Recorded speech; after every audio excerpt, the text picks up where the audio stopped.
So I have been like really thinking about some stuff lately. And for those of you guys who have known me or followed me for the last like 5 years, you guys know that back in 2018, I started my journey, right? I started my journey of becoming more conscious and more aware of things. And in about like, I want to say maybe like June. Yes, it was June. In June, I was introduced to DMT, which is dimethyltryptamine, right? And being introduced to this psychedelic was mind-blowing. It was life-changing. Like, just thinking about it right now, like, I just get like chills, like my heart just like gets so happy, because for my journey and my experience, that's what helped me open my eyes, right? And really open my mind more. I was doing DMT maybe like once or twice a week, maybe every 2 weeks for like 2 months. So June and July. And one of the things that I want to say about it is that you will see things, right? It's almost like any other psychedelic, but I think that there's just something different about DMT. But you'll start to see things. And one of the things that I saw, I remember the very first thing that really caught my attention on it was, I was sitting in my car and my friend was next to me. And I just remember like my hands, like my whole body, but I was looking at my hands specifically. They were covered in like patterns. It was like the flower of life. It was just a bunch of geometrical patterns, right? But one of the things that I saw that really caught my eye, it was an elephant head. And I was like, this looks familiar. I was like, but I don't really know what it is. And so I looked it up, and it turns out that it was Lord Ganesha. So for those of you guys who are not familiar, yeah, let me pull him down a little bit if I can. But yeah, he was one of the entities that came to me. And he was just swirling in my body, just moving back and forth. My body was like translucent, like my skin was. Like, it was really fucking cool. And occasionally when I was tripping, he would come in. I would see him in the clouds or, you know, whatever. Like, I would just see him though. And I'm like, okay. I was like, well, he's very prevalent, you know. There must be something going on with him and I. And I remember I had went to Colorado in like July, the end of July, I want to say. And it was weird how it happened because, well, it wasn't weird how that trip happened, but it was really cool how it all panned out, because I think I had went up there because my friend and her boyfriend had broke up. So I think, if I remember correctly, I had went up there to comfort her, you know, just to be there for her. So I ended up driving, and I was there for a few days. But I remember while we were there, we were like really drunk, and she was telling me, she was like, you should come down. She's like, you should live here. You know, she was like, you could stay here for like the next few months rent free. She's like, just because her boyfriend at the time was gonna still pay until the lease was up, basically. And she's like, so you could stay here for like 3 or 4 months for free. She's like, you don't have to pay anything. And she was drunk when she said that. So, you know, I didn't really think of it. I was just like, okay, like, yeah, cool, you know. But the next day when we were sober, she was like, I was being serious, you know, about you moving up here. And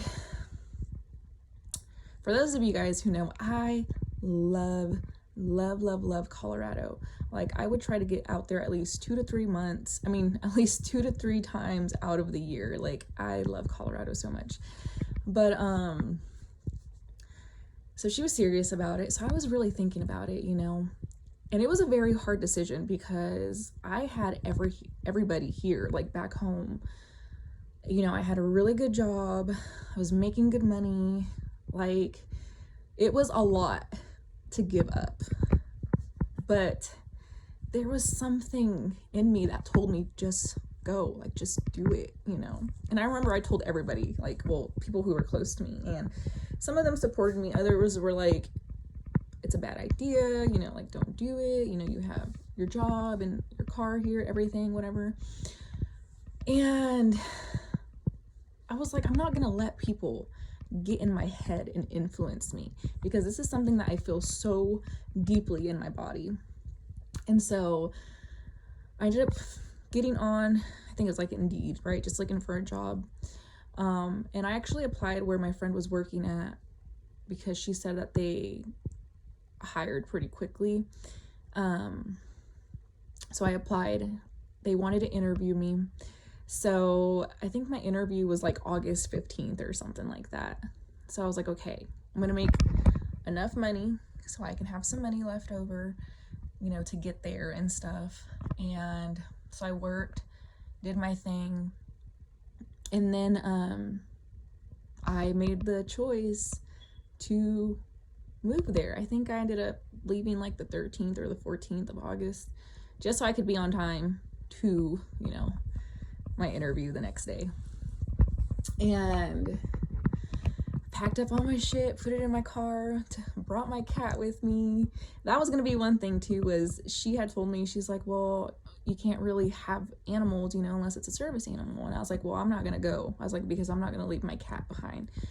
And then like the next day she was like, okay, she's like, you can just bring her. She's like, she's a cat, so she's not gonna make noise or, you know, mess the house up. And I was like, okay, cool. So ended up moving there, whatever. But what I wanted to say is, in regards to all of this, is I genuinely feel like Lord Ganesh is the one who like opened these doors for me. Because when I had looked him up, he's the deity of a lot of things, but one of the ones that really caught my eye in that moment was he was the remover of obstacles. And I genuinely feel in my heart and my body that he is the one that made things happen for me. He is the one that allowed me to move to Colorado. And I just love him so much. But I had made another video kind of talking about Colorado. Moving there was one of the best things I ever did, okay? And it's not that I was happy or that I had everything, but something about being there and just having the experience, whether they were negative or positive, just being there and experiencing all of that in a different way, in a different light, it was completely life-changing for me. And that was the start of my journey. That was the start of this journey. Now, back then, I wasn't into spirituality. I was more into like the quantum physics, numerology, like the mathematical universe, like all of that. Like that was my thing. And then somehow I started getting more into like the spiritual aspect, the tarot, the crystals, the angel numbers, you know, stuff like that, which was cool, you know. And that's kind of what I focused on the last few years, was the tarot, you know, just the healing aspect, the shadow work. I started getting more into shadow work like probably 2020, but I started it in 2019, but I got more deeply into it in like 2020. But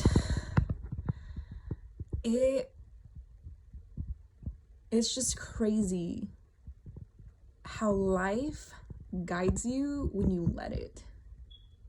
Now I'm being guided back into quantum physics. And the reason being, I believe, is because I've done so much inner work, you know. I genuinely have done so much inner work that now it's like, okay, let's bring this into the reality, right? Because I've been in like the dark for so long, been hiding myself, been really focusing on inside of here. And now it's like, okay, like let's bring this into reality, you know? Like, here's the evidence that you have been doing the work. And so now my body's telling me like, okay, let's get back into quantum physics, you know?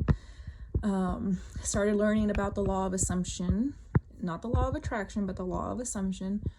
And that is something that really resonates with me.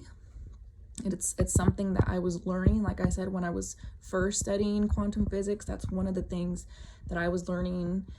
And so I really want to get back into it. It's just like a full circle, you know? It's like we start here and then your journey takes you, and it's not that it's it's not a straight line, but your journey takes you through all of these challenges and obstacles and all these cool things.